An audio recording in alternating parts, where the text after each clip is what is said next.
આમ half fold કરશું. Okay, પહેલાં આપણે હાફ ફોલ્ડ કરશું અને બહાર તરફ છે આપણે સીધી મૂકી છે. આ વોલેટ આ આઉટર લાઇનિંગ છે, એના પર આમ મૂકશું. જો હાફ કરીને ત્યાંથી આમ પૂરું સિલાઈ મારી દઈશું, પછી એને અંદર લઈ લઈશું આમ. ઓકે, હમણાં પહેલાં ખાલી આ ટોપનું લાઈન લેવાની છે. ઓકે, પછી આગળનું કરશું. આપણે પહેલાં આટલું અટેચ કરીએ, પછી આપણે સેકન્ડ સ્ટેપ કરીએ. આ આપણું 12x5નો પીસ છે.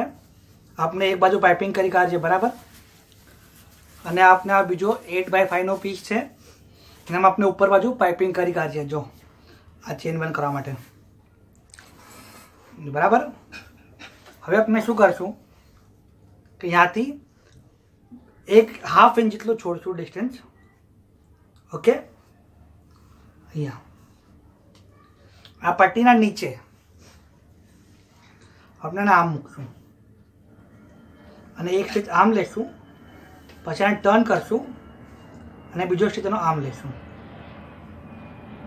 ઓકે, આપણે પહેલાં આ અટેચ કરીએ. જો આ પટ્ટીના નીચે છે, આ પટ્ટી છે એના નીચે